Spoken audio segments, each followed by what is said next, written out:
Okay, we've all been there, right? You're sitting at your desk for a grueling 12 hours straight, your eyes are burning, and you're completely exhausted. Yet when you finally slam your laptop shut, you get that horrible sinking feeling that you kind of accomplished absolutely nothing of real value. It's a miserable feeling, isn't it?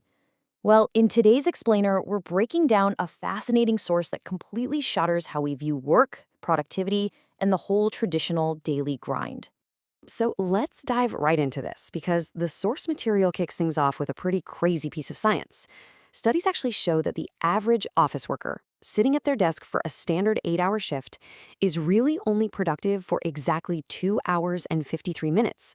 That's it, just 2 hours and 53 minutes.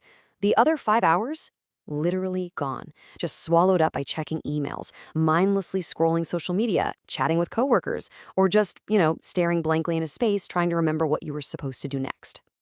All right, principle number 1. Time management is a total myth.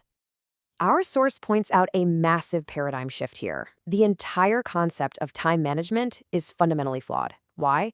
Because time is a completely fixed resource. We all get exactly 24 hours in a day, right? You can't put it in a bank, you can't compress it, and you definitely can't control its flow. The real secret of highly successful people, they don't manage their time, they manage their energy and their attention. Think about it like two cars with the exact same amount of gas in the tank. One car is stuck in grueling stop-and-go city traffic and barely scrapes by for 50 kilometers. But the other car, it cruises at a steady, uninterrupted speed on the highway and easily covers 300 kilometers.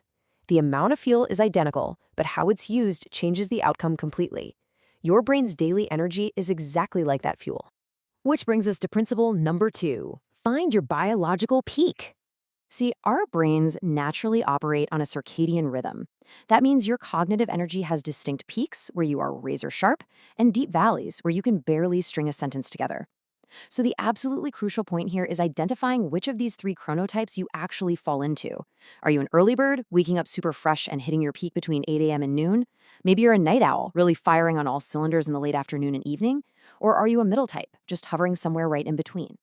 What you need to do is take a week to really observe when you feel the most clear-headed. Once you lock down that 2 to 3 hour golden peak, you have to ruthlessly protect it. I mean, block that time out for only your absolute hardest, most brain-intensive tasks. Do not waste your peak hours on easy stuff.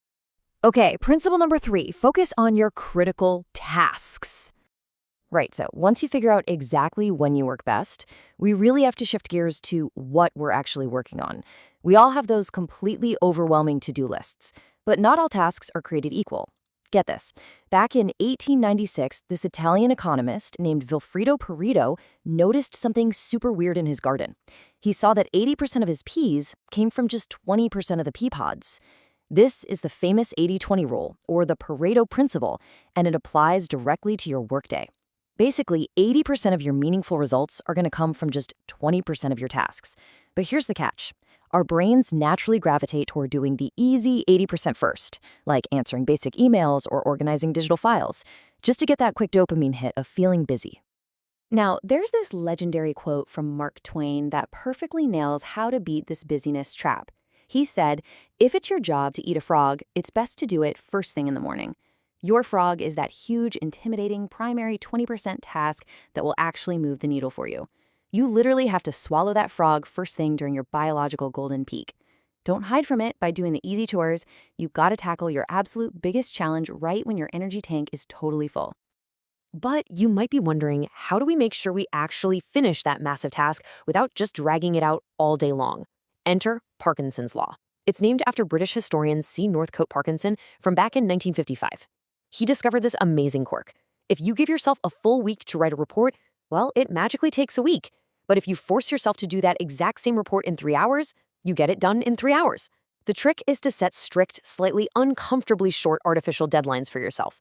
This signals a total sense of urgency, triggering your prefrontal cortex into laser-focused action, and it literally kills any of that time-wasting perfectionism. Moving on to principle number 4, manage your energy correctly.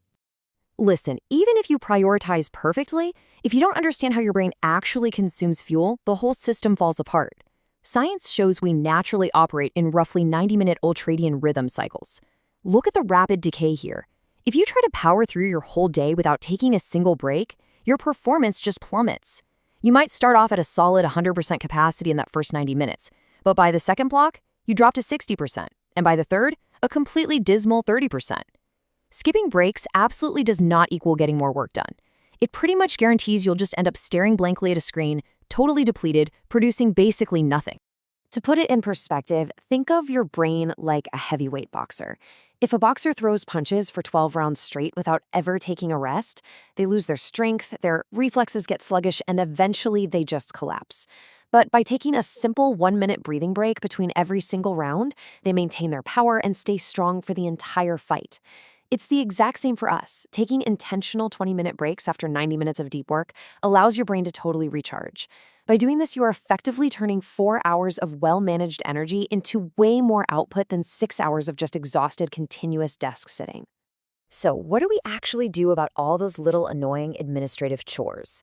Well, this next principle combines productivity expert David Allen's famous 2-minute rule with something called task batching.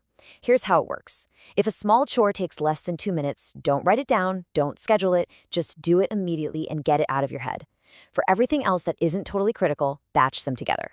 Do all your minor calls at once and designate specific, limited times to check your emails. Say strictly twice a day. And why is batching so absolutely vital?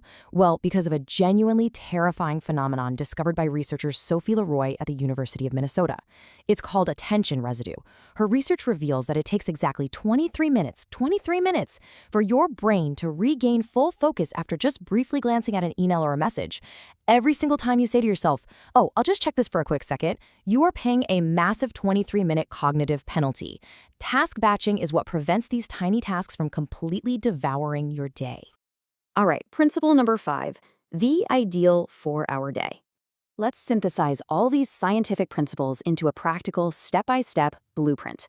What does a perfectly optimized, high-output morning actually look like in the real world? Well, assuming you're an early bird, you'd kick things off at 8 a.m. with your first 90-minute block of pure deep work, tackling your biggest frog, totally zero distractions. Then, at 9:30, you take a real restorative 20-minute break. Step away from the screen, stretch out, go drink some water. At 9:50, boom, you dive right back into your second 90-minute block of deep work. You follow that with another 20-minute break at 11:20, and finally, at 11:40, you do exactly 40 minutes of batch processing for all your emails, messages, and calls. By 12:20 p.m., you are officially done. In just about 4 hours, you've achieved 3.5 hours of pure, undistracted, productive output. You have vastly outperformed the person who's endlessly sitting at their desk for 10 hours straight. And our final principle, number 6, escape the busyness trap. Now, here's a really interesting point from our source material. When you actually start finishing your critical work in just 4 hours, you're probably going to feel this strange psychological discomfort. You'll look at the clock and think, wait, is this enough? Shouldn't I be doing more?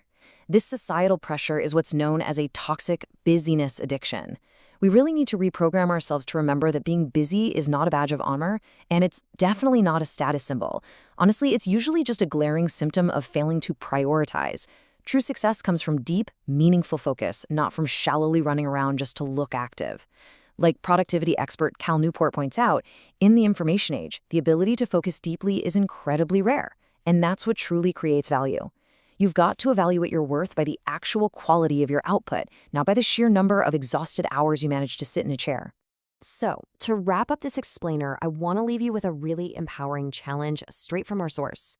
Tomorrow morning, before you even think about touching your phone or opening an inbox, write down the answer to this exact question.